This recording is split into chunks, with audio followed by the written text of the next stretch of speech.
अगला चैप्टर है हमारा पासा। देखो डाइस से संबंधित प्रश्न रीजनिंग में आते हैं।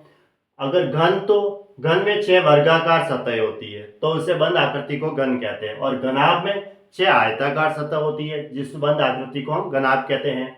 अब देखो इसमें प्रश्न किस टाइप से आते हैं।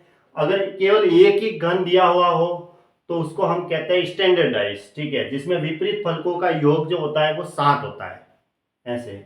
अब हमें एक ही डाइस दे रखा है, एक ही घन, ठीक है, एक घन दे रखा है हमारे पास ये, ठीक है, ये एक घन दे रखा है और हमें विपरीत अंक निकालने होते हैं। जैसे अगर इसने कहा कि 2 के विपरीत अंक क्या होंगे, ठीक है, तो 2 के विपरीत अंक निकालने हैं तो योग होता है स्टैंडर्ड डाइस में 7। कितना होता है? 7। तो 2 में कितने जोड़े की 7 हो जाए?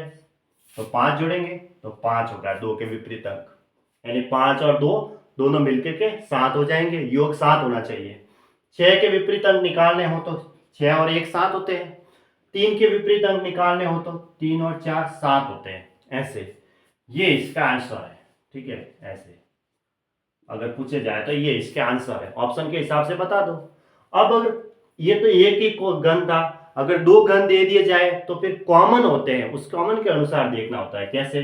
2 फलक अगर कॉमन हो तो दिए गए घनों में 5 के विपरीत अंक कौन सा होगा? ये प्रश्न लिखा हुआ है और ये 2 घन बना रखे हैं। इन घनों में 5 के विपरीत अंक कौन सा होगा? तो 2 घन दे रखे हैं तो पहला देखो कि कोई 2 अंक कॉमन तो नहीं है। जैसे इसमें 2 4 है और इसमें भी 2 4 है, तो दोनों कॉमन है तो इन दोनों को काट दो, ऐसे।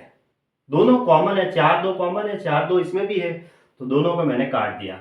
अब 5 के विपरीत पूछा है तो 5 के विपरीत ये 5 है और इधर क्या है? 6, तो 5 के विपरीत 6 होगा, यानी ऑप्शन सी सही है, ऐसे। 6 के विपरीत 5, 5 के विपरीत क्या होगा? 6 अंक, ऐसे, क्योंकि 6 ही बचा है तो ऑप्शन सी सही है, ऐसे। ऐसे इसके आंसर देने हैं, ठीक है। 2 घन दे रखे हैं तो सबसे पहले कॉमन को देखना है कि कॉमन है क्या।